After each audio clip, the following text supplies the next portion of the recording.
Great to see you, Ambassador. Thank you so much. Thank you. Thank you so much.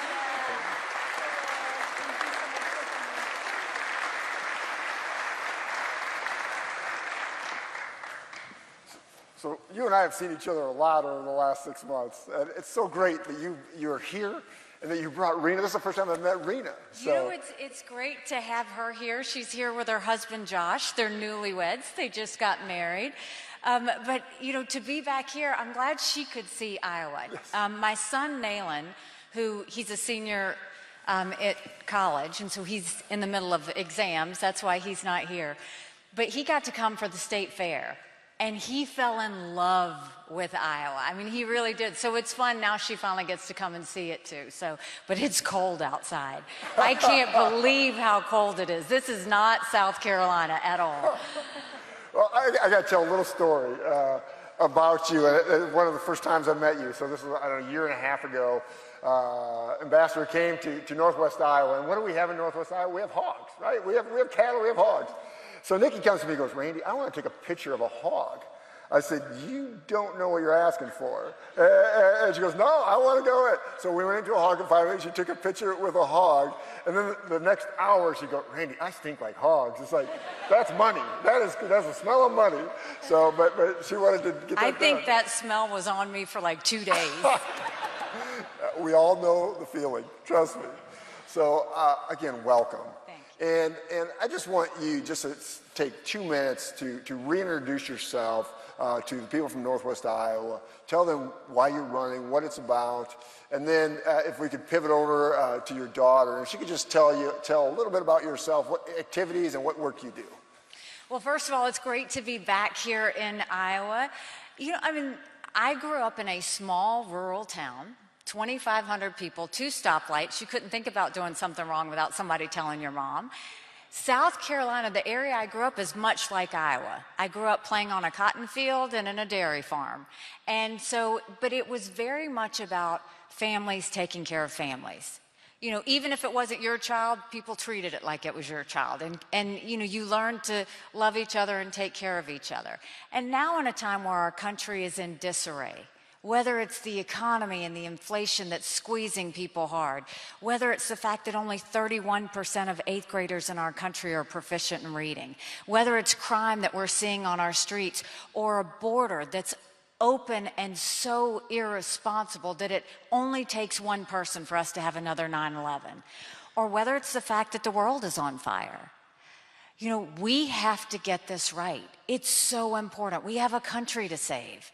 And we need to get back to that love of faith and family and country again. And I know we can do that. I believe it. America has an amazing ability to self-correct. Sometimes we have to hit rock bottom to know where up is, and we're there. Now we just have to look up and make it happen. But it's great to be here. Thank you. Yeah, thank you. Rena, tell us a little bit about yourself. My name is Rena. I graduated from Clemson in 2021. Just recently got married to Josh in April. And he played for Clemson, right? He did. And he was on the national championship team? Yes, he was. And so we met at Clemson, got married in April, and then I became a pediatric nurse. It is a very tough job, but also a very rewarding job. We don't see the best of things there, but knowing that we're helping people is, you know, really important and really special to me. So, you know, and I'll tell you, I'm so proud of her because when she was 3, and her preschool, they did that, what do you want to be when you grow up? We have the picture of her holding it up saying, when I grow up, I want to go to Clemson and become a nurse. And the fact that but she works at the Children's Hospital, so she takes care of anywhere from newborns all the way to the age of 18. And it is truly God's work in a way that you are caring for people that have been through so much. And I'm just so proud of like her heart and her faith and her ability to take care of these people. And, you know, I still see her in pigtails. So the idea that she's an adult and, you know, she married such a good man. I mean, if it wasn't cute enough that she's a pediatric nurse at the Children's Hospital, he's an elementary school teacher. And so the two of them are very sweet, but we're so proud of them. That's great to hear. That is so awesome. And my son and daughter, my son just got married, so I can relate to what's going on in your life. Ambassador Haley, we have enjoyed watching your campaign across Iowa and in the debates. Today we're here to talk about faith and family. We're honored to have your daughter join you, and these issues are so important to the future of our country. How do they inform your leadership style, and how will you ensure our Christian values are at the forefront of a Haley administration? I strongly believe in faith and family and country because I've lived it. You know, I was thinking back, somebody asked me recently about what was a moment where I felt like faith really carried me. And you'll remember we had that horrific shooting at Mother Emanuel Church. And here was 12 people did what so many in South Carolina do on a Wednesday night. They went to Bible study. But on that night, someone else showed up. He didn't look like them. He didn't act like them. He didn't sound like them. They didn't call the cops. They didn't throw him out. Instead, they pulled up a chair and prayed with him for an hour. And when they bowed their heads in that last prayer, he began to shoot. These were people like Ethel Lance. She would go around Mother Emanuel Church cleaning, but her daughter had died 2 years prior of breast cancer, and she had a broken heart. But she would go around the church singing, "One day at a time, sweet Jesus, that's all I ask of you. Give me the strength to do every day what I have to do." Our youngest victim, Tywanza Sanders, just finished college, had the world in front of him. But on that night, he stood in front of his 87-year-old great aunt Susie and looked at the killer and said, "You don't have to do this. We mean no harm to you." Or it was people like Cynthia Hurd, whose life motto was simply to be kinder than necessary. And when that happened, it brought South Carolina to her knees. And the national media came in because this was on the heels of Ferguson, and they wanted to make it about race, and they wanted to make it about gun control, and they wanted to make it about all these other issues. And I strong-armed them and said, there will be a time and place where we can talk about those things, but right now we have 9 souls we need to lay to rest. We didn't have the luxury of that because the killer's manifesto came out 2 days later, and he was draped in the Confederate flag. And the Confederate flag is very personal in South Carolina. It stood right in front of the State House. It used to be on top of the State House. They moved it to the front of the State House in 2000. And half of South Carolinians saw the Confederate flag as tradition and heritage. The other half of South Carolinians saw it as slavery and hate.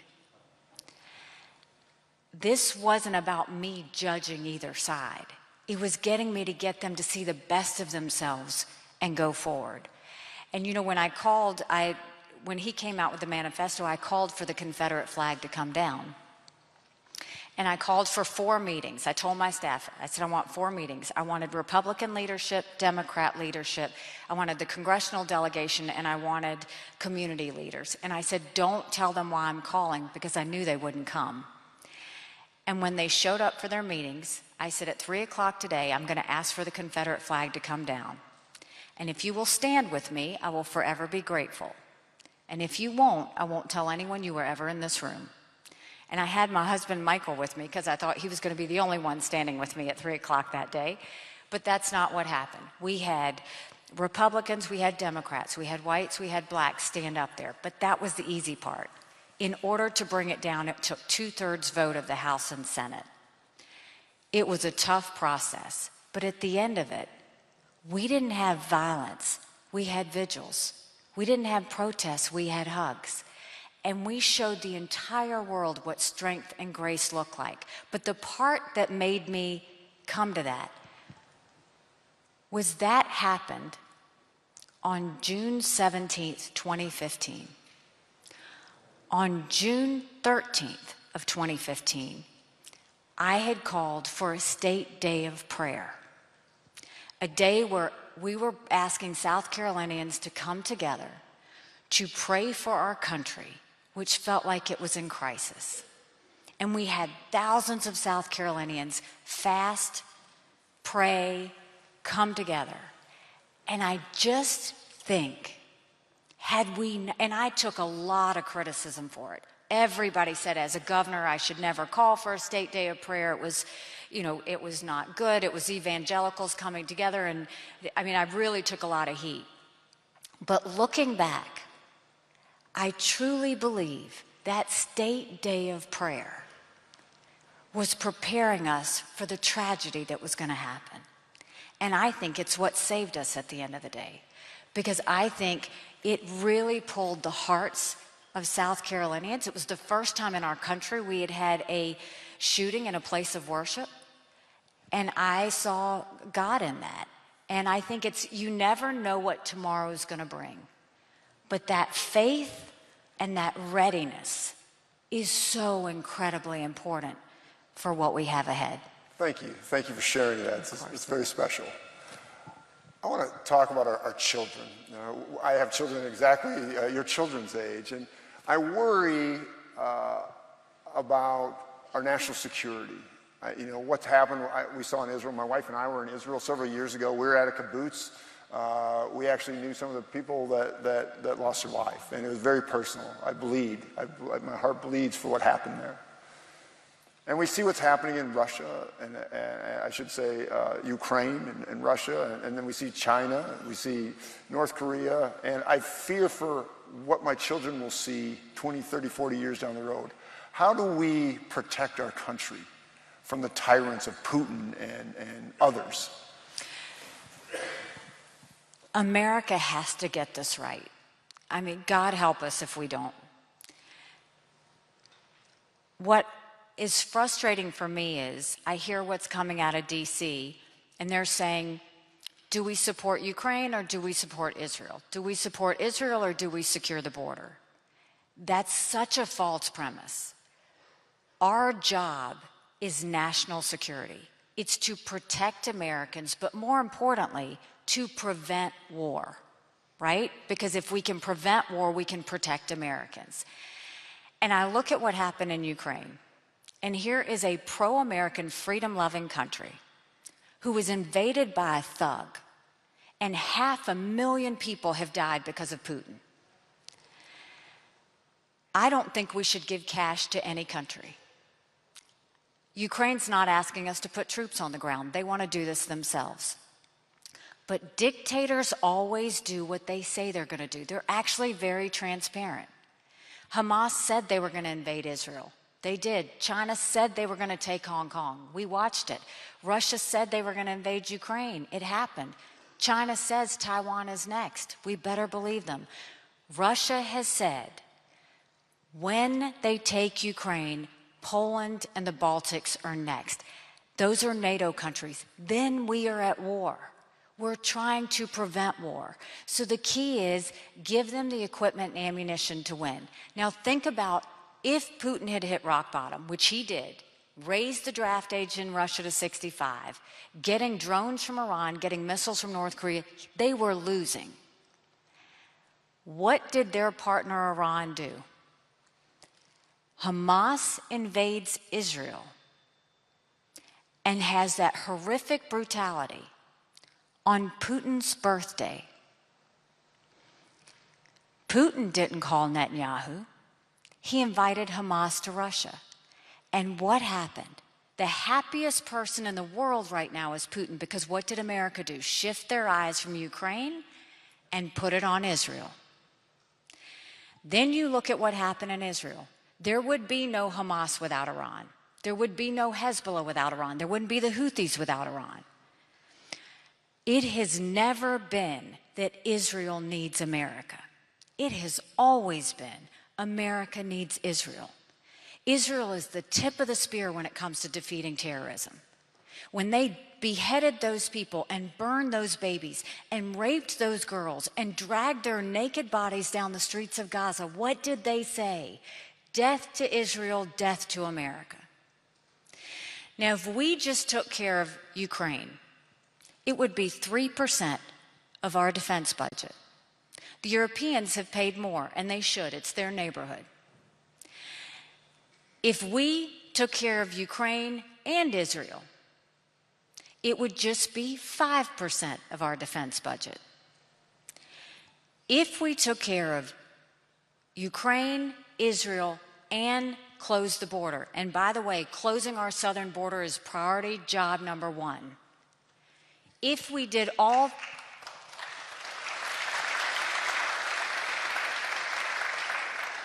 America right now is acting like it's September 10th. We better remember what September 12th felt like, because it only takes one person, and you've got thousands crossing that border. So closing our borders, job number one. If we took care of Israel, Ukraine, and the border, that's less than 20% of Biden's green subsidies. So don't let them tell you that you have to pick. What we pick is national security. What we pick is keeping Americans safe. What we pick is preventing further wars. That's what we do. And so that's really the message that we have to understand is on September 12th, we needed a lot of friends. You have to be a friend to get a friend. We need to make sure that America's never so arrogant to think we don't need friends, because we do. Thank you. Ambassador Haley, we're so happy that Rena's here, and we have a question for you, Rena. What's it like to have your mom running for president? How does she keep connected with you while she's on the campaign trail? And then maybe just give us your pitch about why you think she would be the best candidate for a party to run for president of the United States. Sure. So my dad was recently deployed, and so he used to always be that person for her in the front row at all of her debates. And so recently I took on that role of being that person for her in the front row. I know you probably won't see it on TV, but she'll smile at me, I'll smile back at her, I'll give her a thumbs up, help her keep that energy going. And so that's been really special because she's always been so supportive of me and my brother. Coming to my track meets, my cheerleading stuff, Nayland's basketball games. And so I think the most special thing of all of this is being able to support her like she's been able to support me. And so that's what I've been taking on. Nayland's been taking on $5 Friday, which is donating $5 every Friday and sending out a message to supporters. And then those are, Nayland will, Michael was doing the $5 Fridays, and on Fridays there's an email that goes out. It would be from Michael talking about me, just telling something about me that they didn't know. So Nayland has taken on the $5 Fridays. So he now tells stories about me and asks for the $5 Fridays. And so now Michael and Nayland stay in touch and compete for who's doing better on the $5 Fridays. And then, yeah, it's just been really fun. It's still been normal. It's different in the way that it's definitely busier, traveling a lot, but we've always been a very close family, and I feel like this is really a testament to that because I meet her wherever she is, she'll meet us where we are, and so we've still very much valued family and making that time still. That's great, Neil. Thank you. Thank you for that. I'm going to ask a question from one of the doers students here. I know this is important to both me and you. We are against earmarks and you name it. It comes from Jonah Hoffmeyer, who is a digital media major. Jonah, can you raise your hand? Are you around, Jonah? There he is right there. All right, Jonah, thanks for the question. His question is this: how do you plan on reeling in American spending? And how do you plan to work with Democrats to do this on this issue? And we have to. I mean, it's almost bipartisan, so we've got to figure this out. So first, can I say, do you know how blessed you are to have Randy Feenstra fighting for you every day?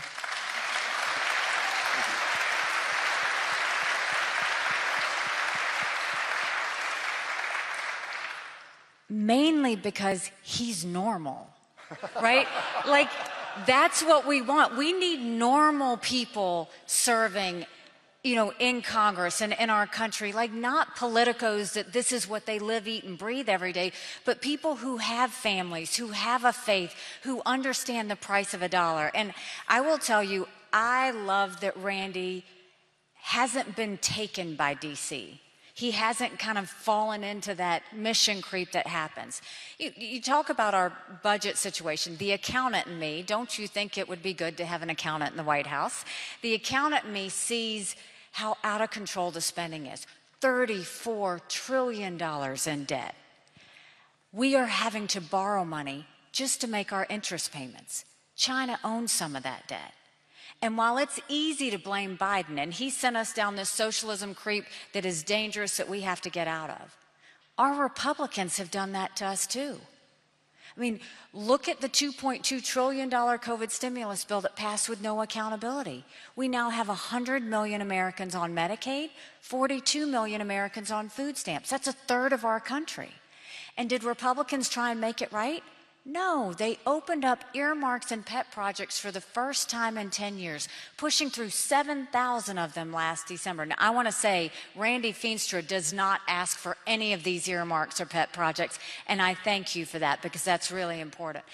But in all of that, in the 2024 appropriations budget, Republicans asked for $7.4 billion worth of those pet projects and earmarks. Democrats asked for $2.8 billion. So who are the big spenders? And these are things like $30 million on an honors college in Vermont, $10 million to tear down a hotel in Alaska, $7.5 million on a courthouse in Colorado, and the list goes on. All while 1 in 6 American families can't afford their utility bill. 60% of Americans are living paycheck to paycheck. 50% of American families can't afford diapers. So the focus really is, when I become president, we will stop the spending, we'll stop the borrowing, we will eliminate the earmarks, and I will veto any spending bill that doesn't take us back to pre-COVID levels. That will save us trillions.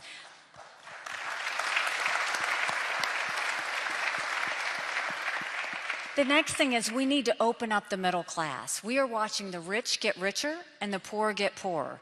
And the way we do that is we will eliminate the federal gas and diesel tax in this country. And we'll cut taxes on the middle class, and we will make the small business tax cuts permanent. They made the corporate tax cuts permanent, but they made the small business tax cuts temporary. When we make the small business tax cuts permanent, that's the heartbeat of our economy. And then you're really getting to where we need to go. But you know, everybody's always like, well, how are you going to go and do those cuts? The tone at the top matters. And I will do, as president, what I did as governor. One of the first things I did was I replaced the head of every agency. And I put, whether they were doing a good job or not, and I put someone new to freshen it up. The second thing is I sent people, teams, into each agency to clean it up. Pull down bureaucracy, pull down old regs, get rid of problem children. And then I gave them 90-day benchmarks that they had to prove every 90 days to show the taxpayer a return on investment. And then finally, I saw agencies were spending because they were worried they weren't going to get the same amount of money the next year. So I put all of the spending online for everybody to see. And then I incentivized them to start giving money back to the taxpayers. And magic happened. They started to compete. Once I set the tone at the top there, then I went to my legislature and said, your turn. We will go to Congress and at first give y'all a couple of things that are easy and remind them what it's like to win again. And then start pushing the harder things. We can do this, but they need to know their purpose. They need to know how it helps everyday Americans. That's how we'll do it. But you start yourself by showing you're really ready to make the hard decisions, and then you go forward. And that's the key. We got to make hard decisions. That's It's right. got to be done. That's right. Absolutely. So, Ambassador, as we approach January 15th, what is your closing pitch for Iowa voters? What makes you the best candidate for our party to beat Joe Biden? You know, I think the fact that the country is in disarray. You know, we see it with the budget out of control. We see it with education where parents don't feel like their kids are caught up. We see it with crime on our streets or a border that's irresponsible, reckless, and dangerous. We see it with our world on fire. So there's chaos all around us. But what I know is you don't defeat Democrat chaos with Republican chaos. And that's what Donald Trump gives us. rightly or wrongly. I strongly believe that Donald Trump was the right president at the right time. I think he broke the things that needed to be broken. I agreed with a lot of his policies. I had a great working relationship with him. But rightly or wrongly, chaos follows him. You know I'm right. Chaos follows him. And we can't have a country in disarray and a world on fire and survive this chaos. And so we have to have a new generational conservative leader. And in order to do that, we've got to acknowledge some hard truths. Republicans have lost the last 7 out of 8 popular votes for president. That's nothing to be proud of. We should want to win the majority of Americans. That's how we'll get there. When we do that, that's when you start to be strong and proud again. Go back to our national purpose and the values that made this country so great. You know, someone asked me when I announced why I was running. And I said, my parents came here 50 years ago to an America that was strong and proud and full of opportunities. I want them to know that country again. I'm doing this for my husband, Michael, who's overseas serving, and the men and women in the military. They need to know their sacrifice matters. They need to know that we love our country. I'm doing this for my daughter, who just got married, and I saw how hard it was for her and her husband to buy a home. And I'm doing this for my son, who's a senior in college. And I am tired of watching him have to worry about writing papers of things he doesn't believe in just to get an A. That's not us. That's not America. For the first time, 81% of Americans don't think their kids are going to live as good of a life as we have. We can't be okay with that. We have a country to save. But I'll promise you this, if you join with me in this fight, I know that our best days are yet to come. Thank you so much. Thank you so much. You. God bless you. Thank you. Thank you. I appreciate it. Thank you so much.